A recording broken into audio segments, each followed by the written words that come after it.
De los test paramétricos para variables cuantitativas, uno de los más utilizados es el test de la T, que compara la diferencia de medias entre dos grupos bajo la hipótesis nula de que ambos grupos pertenecen a la misma población. En esta base de datos tenemos tres variables. Una es un factor, que es terapia, con varios niveles. Son varios tipos de terapia, la B, la F y la C. Y tenemos registrado para un tratamiento de anorexia con distintas terapias el peso antes y el peso después del tratamiento para los distintos tipos de tratamiento. Entonces tenemos dos variables cuantitativas que son dos variables cuantitativas particulares, porque si bien son dos variables de peso, son dos variables que no son independientes entre sí, ya que una variable se midió después de la otra sobre el mismo individuo. Entonces, vamos a ocuparnos primero de la primera de las variables, que es el peso antes. En PAST podemos realizar un test de dos grupos de dos maneras distintas. Una es, en este caso, el peso antes, dividiendo los distintos tratamientos. Podríamos tener dos grupos de peso y querer compararlos entre sí.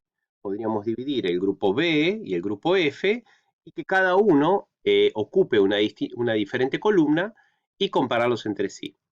Pero también podríamos utilizar el factor de agrupamiento. En este caso, terapia.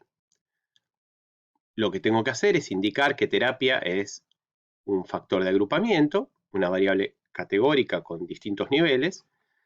Y en este caso, como voy a comparar dos grupos, solamente voy a señalar aquellos dos grupos, primeros dos grupos, a modo de ejemplo. Aquí está.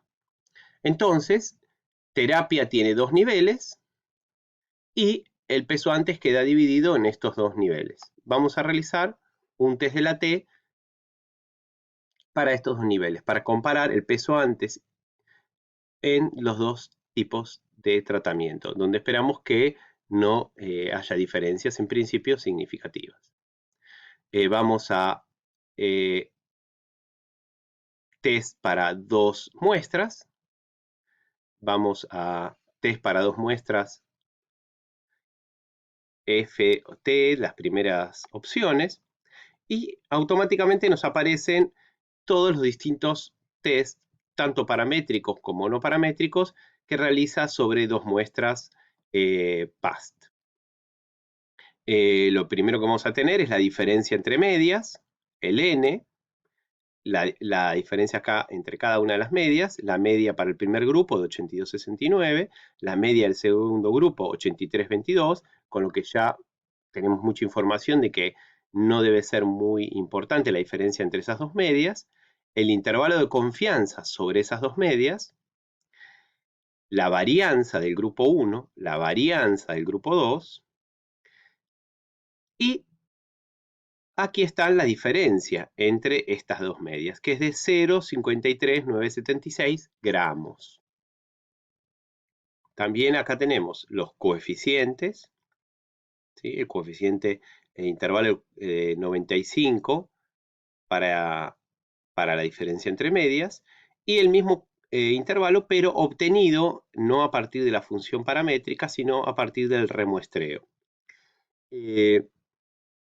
Acá tenemos, por último, el valor del test de la T, 0,36. Hay que recordar que este valor del test se corresponde a un valor determinado en la distribución de T para la cantidad de grados de libertad de esta muestra, y que cuanto mayor es el valor de T, más probable que estemos detectando diferencia. En este caso está muy cercano a 0, y tal como lo esperábamos, el resultado del test donde la hipótesis nula dice que ambas medias pertenecen a la misma población, no es rechazado a un nivel de significación, en este caso del 0.05.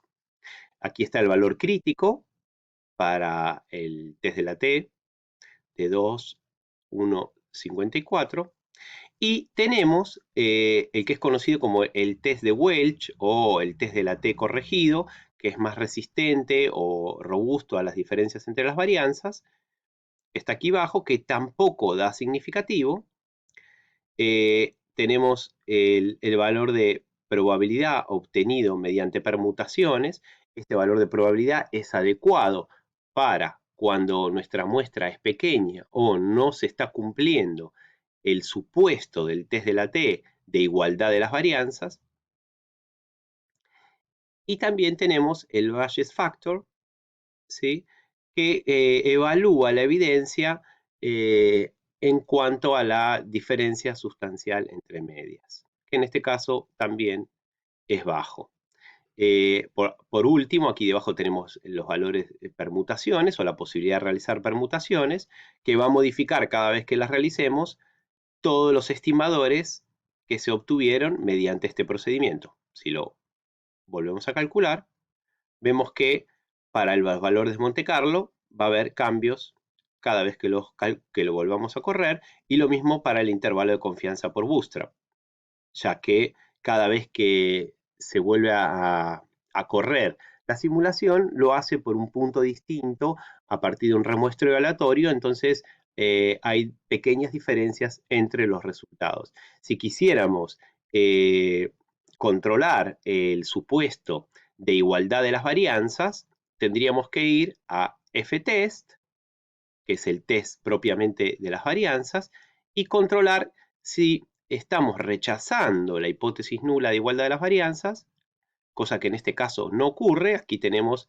el n, igual que antes, los valores de la varianza, igual que los muestra el test de la T, y acá tenemos el test de F de Fisher para igualdad de las varianzas, donde la probabilidad de la hipótesis nula no ha sido rechazada. O sea, no es posible rechazar esta hipótesis nula en principio.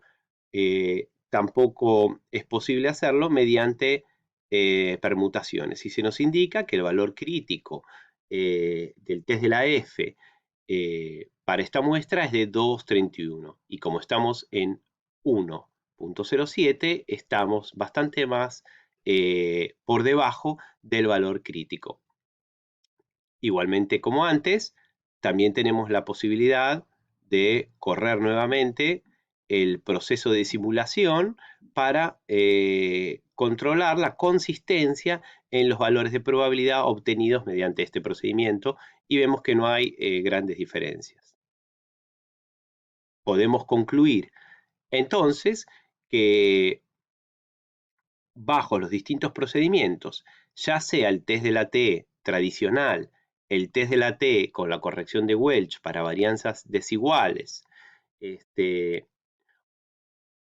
y su probabilidad asociada, o obteniendo una probabilidad mediante el proceso de permutaciones, obtenemos un resultado similar en donde no podemos separar en principio estas dos medias obtenidas de los dos tratamientos que estamos tratando de comparar.